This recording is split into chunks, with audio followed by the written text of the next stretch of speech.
শব্দটা ওদিক থেকে এলো। তাহলে শিকার আজ এদিকে এসেছে। দাঁড়া বেটা, আজ তোকে হাতে নাতে ধরবো।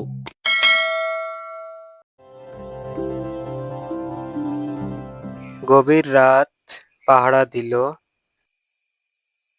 বাবা, এই দুধটুকু খেয়ে যা, শরীরে বল পাবি। বাইরে যা ঠান্ডা পড়েছে, তাতে হাড় পর্যন্ত জমে যাবে। তুমি এত চিন্তা করো না তো মা, আমি তো শীতে জমে যাওয়ার জন্য যাচ্ছি না। চোরটাকে আজ ধরতেই হবে। গ্রামের সবাই খুব ভয়ে আছে। ভয় তো আমারও করছে বাবা, মনটা কেমন কু ডাকছে। তুই সাবধানে থাকিস, একটু পর পর আমাকে এসে খবর দিয়ে যাস। আমি সারা রাত তোর জন্য দোয়া দরুদ পড়বো। আচ্ছা মা, আচ্ছা। তুমি এবার শুয়ে পড়ো, আমি সব সামলে নেব।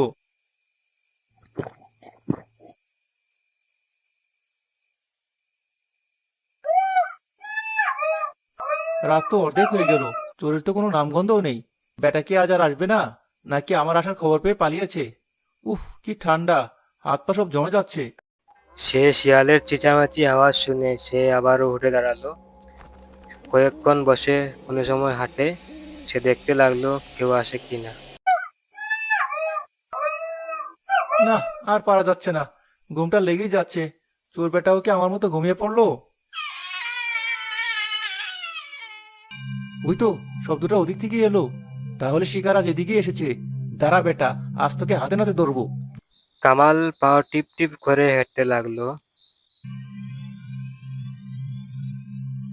এ কি?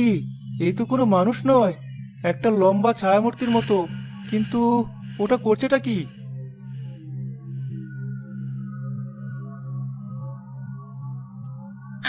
পেয়েছি, কি আরাম, ঠান্ডাটা একটু কমলো।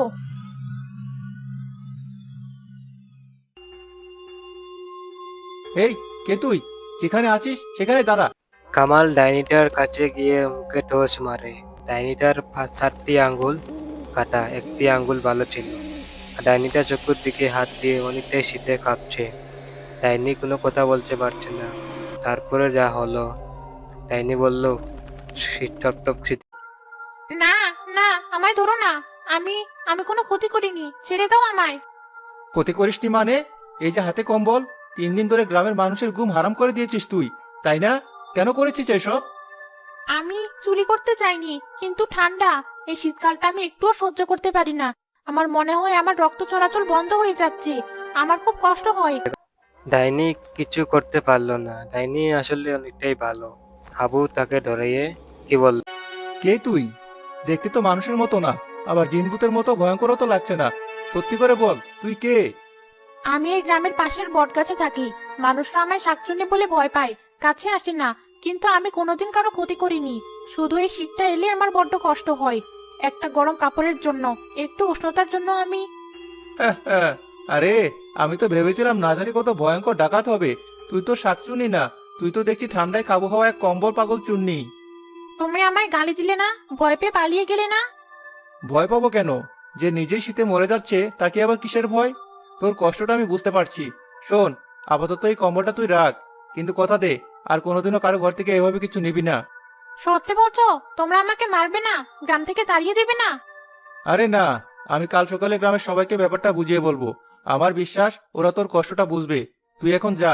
আর শোন, কাল সন্ধ্যায় এই বটগাছের নিচে আসিস। তোর জন্য একটা ব্যবস্থা আমি করবই।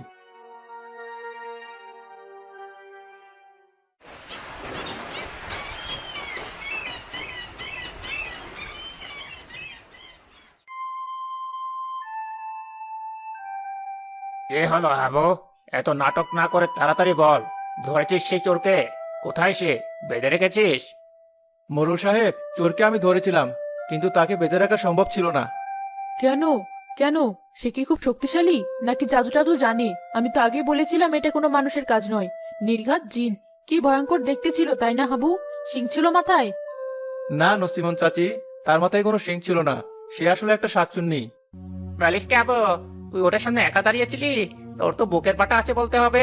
ওটা তোর কোনো ক্ষতি করেনি তো? আরে না, ও বেচারি আমাদের কি ক্ষতি করবে? ও তো নিজেই শীতে ঠকঠক করে কাঁপছিল। ঠান্ডায় তার কথা বলার শক্তি পর্যন্ত ছিল না। গায়ে একটা ছেঁড়া কাপড় ছাড়ার কিছুই নেই। তাই সে শুধু একটু উষ্ণতার জন্য, একটু বাঁচার জন্য মানুষের ঘর থেকে কম্বল নিচ্ছিল।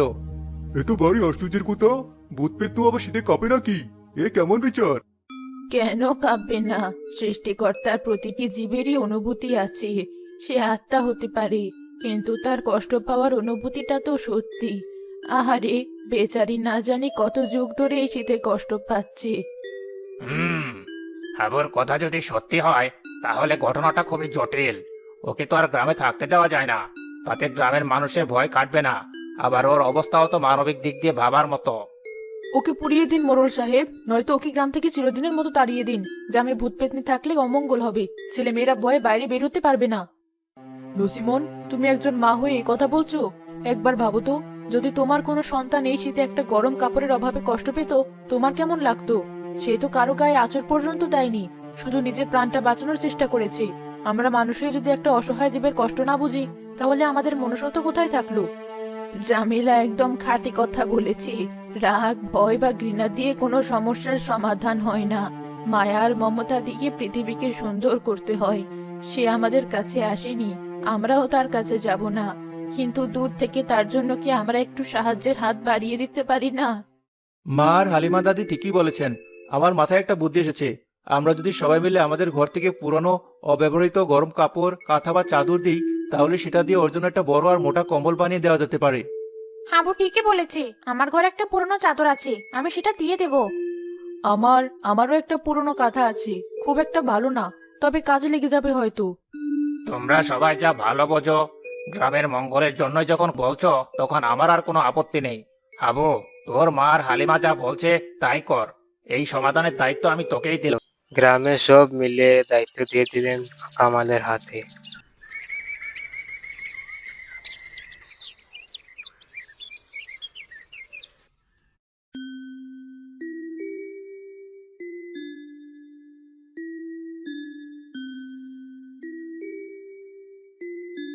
সবাই নিজেদের সেরা জিনিসটা এনেছে দেখছি, আমাদের ছায়ার জন্য আর শীতের কষ্ট থাকবে না।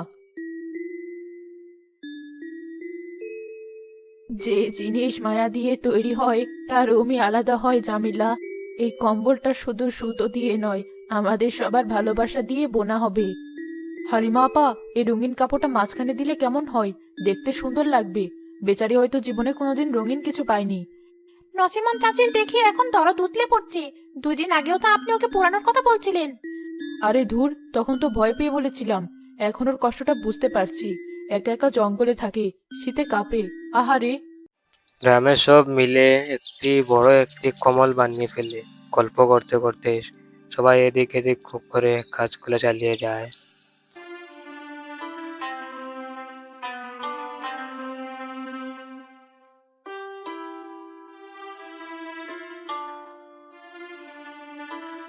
যাক, কাজটা শেষ হলো। সত্যি বলছি হাবু, এই কম্বলটা দেখে আমার নিজেরই গায়ে দিতে ইচ্ছে করছে। কি গরম হবে এটা! আমাদের গ্রামের মানুষগুলোর মনটা কিন্তু খুব ভালো, তাই না? দেখ, কেমন সবাই মিলে একটা ভূতের জন্য এত কিছু করলো।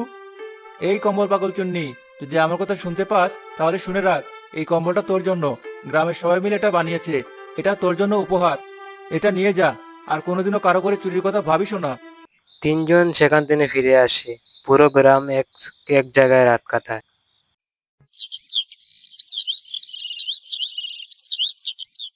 পরের দিন পুরো গ্রাম চলে আসেন সেই বট গাছের নিচে। এখানে এসে কমল না পেয়ে ফুল পেয়ে গেল। ওর ধন্যবাদ জানিয়ে গেছে।